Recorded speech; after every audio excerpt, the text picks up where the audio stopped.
Banyak peneliti yang bilang kalau haplogrup Nabi Muhammad itu J1. Buat yang ngerti genetika, ini mungkin gampang banget dipahami. Tapi buat yang awam, penjelasan pakai angka dan kode-kode itu ribet, bikin pusing dan bingung. Kali ini kita akan coba jawab beberapa pertanyaan dasar soal metode DNA untuk verifikasi keturunan Nabi Muhammad SAW. Nabi Muhammad hidup sekitar 1400 tahun lalu. Apa haplogrup J1 nggak berubah? Meski udah diwariskan sampai 40 generasi, kromosom Y adalah salah satu dari 2 kromosom seks pada manusia yang cuma dimiliki laki-laki. Beda sama perempuan yang punya 2 kromosom X atau XX. Laki-laki punya 1 kromosom X dan 1 kromosom Y atau XY. Kromosom Y ini diwarisin dari ayah ke anak laki-lakinya. Jadi tiap anak laki-laki dapat kromosom Y dari ayahnya dan kromosom X dari ibunya. Kromosom Y punya sedikit banget variasi atau perubahan dibandingin kromosom lainnya. Ini bikin dia sangat stabil dan hampir nggak berubah dari generasi ke generasi. Kalaupun ada mutasi SNP, mereka cuma ngebentuk subkelompok baru kayak J1A atau J2B dan tetap berada dalam haplogrup J. Artinya, nggak bakal tiba-tiba dari J berubah jadi G atau yang lainnya yang jelas-jelas beda jalur evolusi dan mutasinya. Dengan konsep ini, ilmuwan bisa lacak dan konfirmasi garis keturunan laki-laki, bisa memetakan hubungan antar individu, juga ngerti sejarah genetika manusia. Wah, jadi kalau saya tes DNA dan hasilnya J1, artinya saya keturunan Nabi Muhammad dong. Jadi gini, tes DNA itu nggak bisa menentukan nasab, tapi bisa membatalkan nasab. Keturunan Nabi Muhammad berhaplogrup J1, tapi nggak semua orang yang berhaplogrup J1 adalah keturunan Nabi Muhammad. Kenapa gitu? Kisah analoginya seperti ini. 1400 tahun lalu di Jawa Tengah ada laki-laki bernama Pak Karto yang berhaplogrup J1.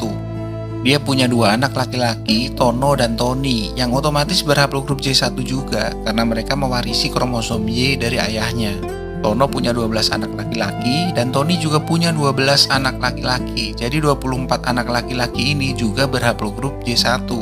Seiring waktu, anak-anak Tono dan Tony ini merantau, nyebar ke berbagai daerah bahkan lintas negara buat cari nafkah. Sebagian besar dari mereka bahkan menjadi warga negara di tempat mereka merantau itu. Nah, 1400 tahun kemudian ada pencarian keturunan keluarga Tony bin Karto yang bakal dapat warisan 1 ton emas tiap orangnya.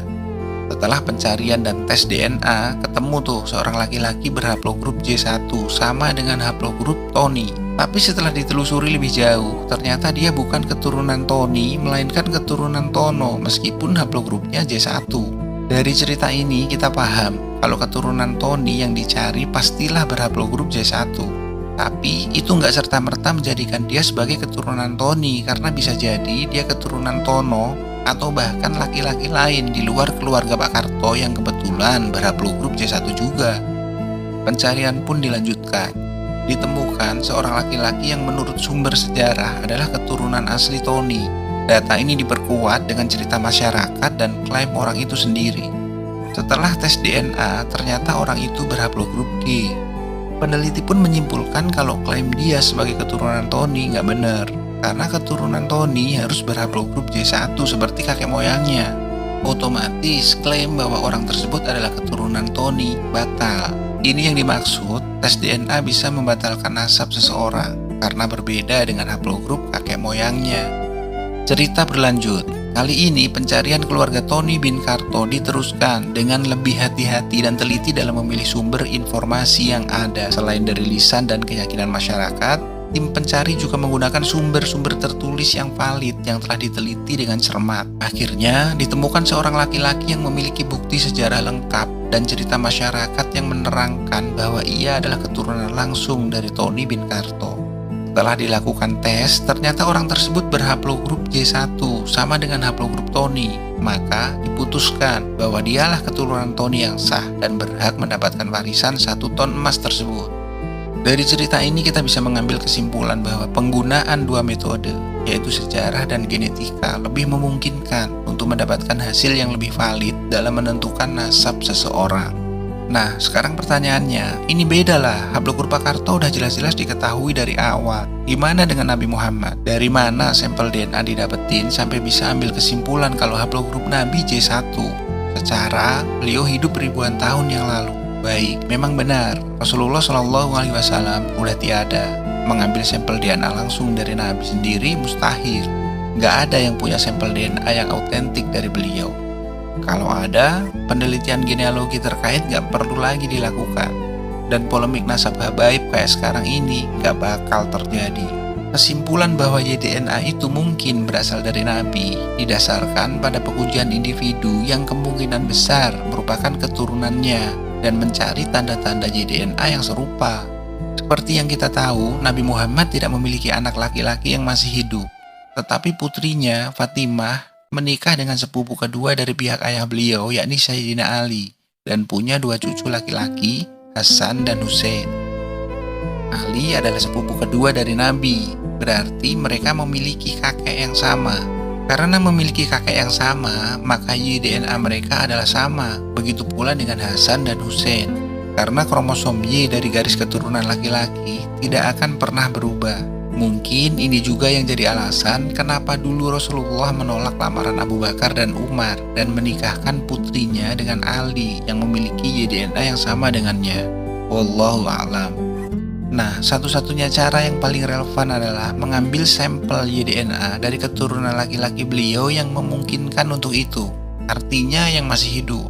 Persoalannya, saat ini banyak sekali orang yang mengaku sebagai keturunan Nabi. Nah, untuk itu, sampel harus diambil dari orang yang saat ini paling diyakini sebagai keturunan Nabi berdasarkan bukti sejarah yang ada.